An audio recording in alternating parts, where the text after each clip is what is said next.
For today's episode, I'm going to talk about choosing the best moveset for your Pokemon. I've referenced a spreadsheet in a few different videos that ranks Pokemon based on their movesets and both their offensive and defensive abilities. It's really confusing and I've gotten a lot of questions about it, so today I'm going to explain how you can use it to find out which movesets are best for your Pokemon, and also how your Pokemon ranks against other Pokemon in both offensive, defensive, and overall strength.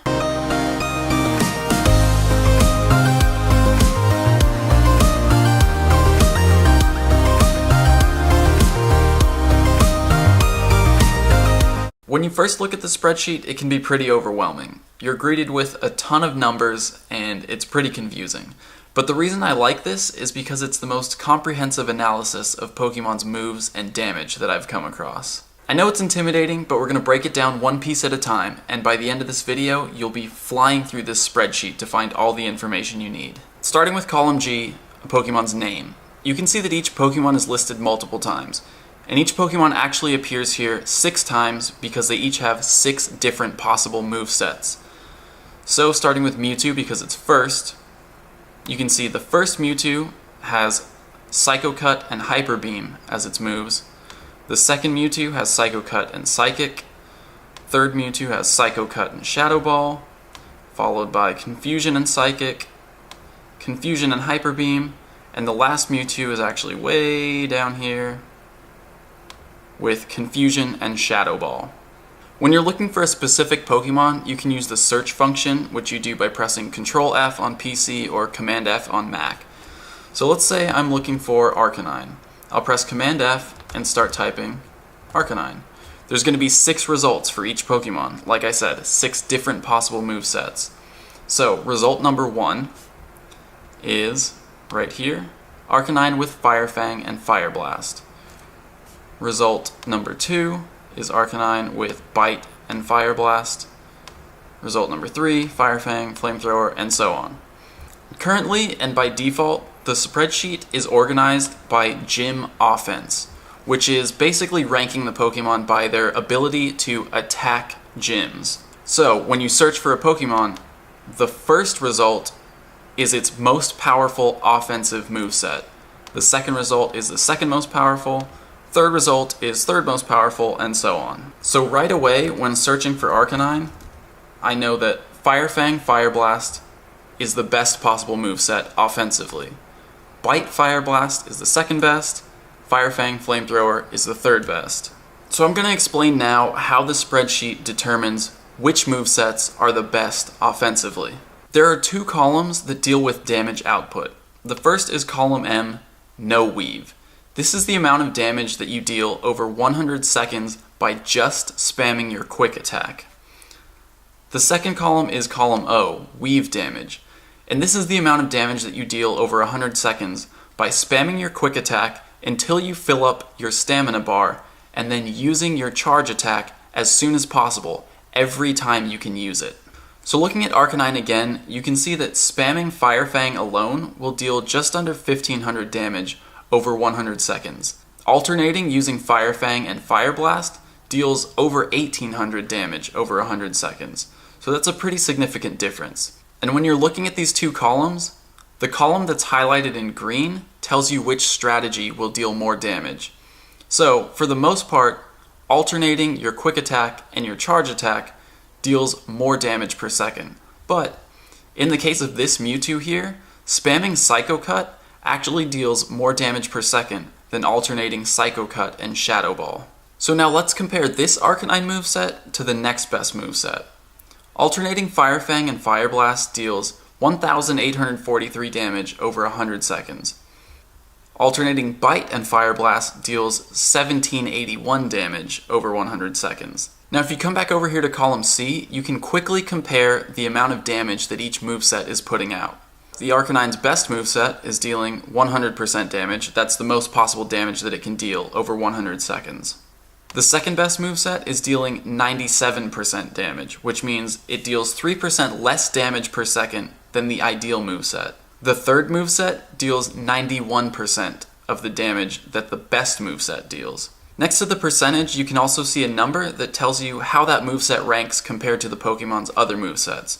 So Fire Fang Fire Blast Arcanine is number 1, Bite Fire Blast Arcanine is number 2, and Fire Fang Flamethrower Arcanine is number 3. Now a moveset alone doesn't determine a Pokemon's rank when it comes to gym offense. You also have to consider that Pokemon's attack stat. So you can see here that a Moltres with Ember and Fire Blast ranks higher than a Flareon with Ember and Fire Blast. That's because the Moltres' attack stat is higher than Flareon. So even though they have the same moves, the Moltres will actually deal more damage per second than the Flareon. Gym offense is calculated by taking a Pokemon's weave or no weave damage per second and multiplying it by its attack stat. Generally, a Pokemon's best moveset is going to consist of its 2 moves that deal the highest damage per second. But there are a few special cases. Let's take a look at Dragonite. Its best moveset is Dragon Breath and Dragon Claw, and its second best moveset is Dragon Breath and Hyper Beam. If we look at the Silph Road research page, we can see that Hyper Beam actually deals slightly more damage per second than Dragon Claw. But the reason Dragon Breath Dragon Claw ranks higher than Dragon Breath Hyper Beam is because of what's called Stab, or same type attack bonus. When a Pokemon uses a move that's the same type as the Pokemon, it deals 25% extra damage. So, Dragon Breath and Dragon Claw are both Dragon-type moves, and as such deal 25% more damage when used by Dragonite, a Dragon-type Pokemon. So even though Hyper Beam's raw damage per second is higher than Dragon Claw's, the extra 25% damage from Stab gives Dragon Claw the edge. So now that you understand offense, ranking Pokemon by defense is not very different at all. Just sort by Z to A, and that'll start with the highest ranking first. The list looks a little different now. You can see that Pokemon like Lapras, Poliwrath, and Snorlax have moved up the list, whereas Arcanine is not even here on the first page. Gym defense is calculated using 2 columns we haven't looked at yet. Column H is tankiness, which is a Pokemon's base HP multiplied by its base defense stat. And column P is Gym Weave. This is the amount of damage the Pokemon deals over 100 seconds, considering that the AI waits 2 seconds in between each attack. Just like with offense, you can see a Pokemon's defensive percentile for its movesets. So, Lapras with Ice Shard and Ice Beam is number 1 defensively. The number 2 Lapras is Ice Shard and Blizzard, and it deals 95% of the damage that the number 1 set deals. The 3rd ranked Lapras is Ice Shard and Dragon Pulse, and it deals 91% of the damage that the number 1 moveset deals. There's one more column that we haven't looked at, and that's dual ability. This is a measure that compares Pokemon to stand face to face and spam attacks at each other without dodging. It's calculated by multiplying tankiness and gym offense. This is a good measure to look at if you want to know a Pokemon's overall strength, since it takes into account both the amount of damage they can deal and the amount of damage that they can take in a battle. Now that you understand what everything on the spreadsheet means, I'm going to look up a few of my Pokemon as examples so you can understand how to use the spreadsheet to compare your Pokemon in terms of overall strength, offensive abilities, and defensive abilities. Let's start with my Vaporeon, which, as you might remember, has perfect IVs. So I'll Command F to search for Vaporeon. There's only 3 results because evolutions actually only have 1 option for a quick move. So my Vaporeon has Water Gun and Water Pulse as its moves. And you can see that's actually the worst offensive moveset that a Vaporeon can have, but the best defensive moveset. No Weave is highlighted green, which means that spamming my fast attack, Water Gun, is actually going to deal more damage per second than weaving Water Gun and Water Pulse. So with my Vaporeon, the ideal strategy is to only use the fast attack in battle. I have the spreadsheet sorted by dual ability right now, which ranks a Pokemon based on their overall offensive and defensive capabilities.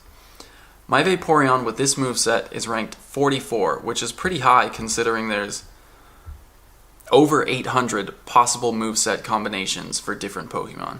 If I change the spreadsheet to sort by gym offense, my Vaporeon is now 164. And if I change it to sort by gym defense, my Vaporeon is 53. So overall, this is a pretty good Pokemon. I'm going to go back to sorting by dual ability and look up my Arcanine. My Arcanine has Bite and Flamethrower as its moves. So, my Arcanine ranks 4th in terms of both offensive and defensive ability compared to other Arcanines with different movesets. In dual ability, it ranks 48, which is close to my Vaporeon. Offensively, it ranks number 26, which is really high. But defensively, it falls to 104. Overall, its strength is similar to the Vaporeon. For the next example, I'm going to compare two different Jolteons that I have. The first one has Thundershock and Thunderbolt for its moves, which is the second best offensive moveset and the number 1 defensive moveset for Jolteon. But with the spreadsheet sorted by dual ability, Jolteon ranks 210. My second Jolteon, which has Thundershock and Thunder as its moves, has the number 1 offensive moveset, but it still ranks 193 out of Pokemon overall. So, there's a lot of useful information in this spreadsheet.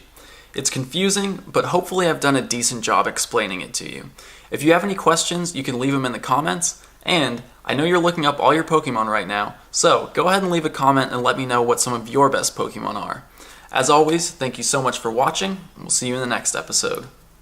We've explained different parts of this information in previous videos, but I wanted to have one video that completely explains everything so we could point to it as a starting point for understanding advanced strategies and mechanics in Pokemon Go. Rather than just telling you which Pokemon have the highest CP, I'm going to explain how CP is calculated, so even after possible changes and future updates, you'll have a sense of where Pokemon's strength comes from. There are a few different terms that I'm going to have to define for all this to make sense. In Pokemon Go, there are 3 hidden variables that affect CP. They are base stats, individual values or IVs, and level. Let's start with level.